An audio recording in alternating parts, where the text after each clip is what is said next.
আমার কাছে যে গহনা ছিল তার থেকে কিছু গহনা ওকে দিয়েছি বন্ধক দিতে।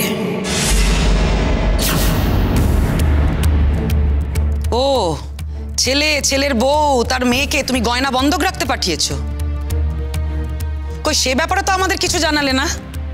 আর বৌদি ভাই, তুমি যে শুধু তোমার ছেলে মেয়ের কথা বলছো, আমি কে গো?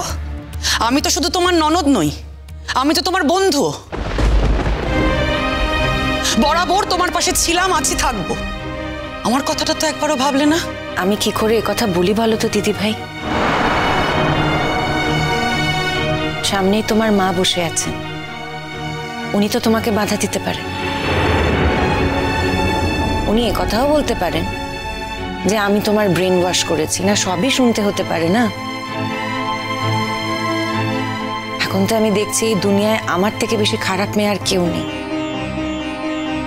কিন্তু আমি তোমাকে একটা কথা বলছি, তুমি যদি ওপরে থাকতে চাও তাহলে আমার কোনো আপত্তি নেই। আপত্তি তো নেই, বরং আমি খুব শান্তি পাবো। এবার তুমি দেখো বিবেচনা করে তুমি কি করবে। হ্যাঁ হ্যাঁ হ্যাঁ, মাকে ছেড়ে তো ওপরে যাবি। তাহলে তুমি এই ব্যবস্থাটাই বহাল করতে চাইছো তো? হ্যাঁ কাকামণি, আমি ডিভোর্সের পর থেকেই ওপরে শিফট করার ব্যবস্থা করব। মনটা খুব অস্থির ছিল জানো তো, তাই কাউকে বলা হয়নি। আর এই সমস্ত ভাবতে ভাবতেই তোমরা তার মধ্যে চলে এলে। তুই আমাদের বাড়ি গিয়ে থাক না মা কটা দিন, ছেলে মেয়েরা তো বড় হয়ে গেছে, ওরা বরং ডিভোর্সের পরে উপরে গিয়ে থাক। না দিদি, মাকে ছেড়ে আমরা থাকতে পারি না।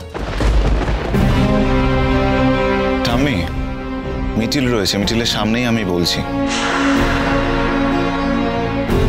দেখো, আমাদের বিয়েটা তো ফাইনাল হয়ে গেছে, পাকা কথা হয়ে গেছে। এখন আমার বাবা যদি এরকম একটা কাণ্ড ঘটায়, সেজন্য তো আমি আমার জীবনটাকে নষ্ট করতে পারবো না, না? তো আমাদের বাড়িতে একটা বিয়ে, আমার বিয়ে হবে, আমার মা যদি বাড়িতে না থাকে কি করে হবে বলো? আমাদের তো আর কেউ নেই, এটা তো প্রমাণ হয়ে গেল। আমাদের জীবনে আমাদের মা ছাড়া আর কেউ নেই, এটা প্রমাণ হয়ে গেল। ঠাম্মি, এই কথার না কোনো উত্তর নেই রে ভাবি। সত্যি তো, তোর বিয়ে আটকাবে কেন? আর মা না থাকলে বিয়েও হবে না। যা হোক, তোরা একটা আলাদা এন্ট্রান্স করে নে এদিকে, আর তাহলে ওদিকের সঙ্গে আর কোনো সম্পর্ক থাকবে না। বাবা, কি সুন্দর শিক্ষা দিচ্ছেন মেয়েকে। অনেকদিন আগেই এই শিক্ষাটা দেওয়া উচিত ছিল। চিরসখা সোম থেকে রবি প্রতিদিন রাত ৯টায় স্টার জলসায় ও জিও হটস্টারে।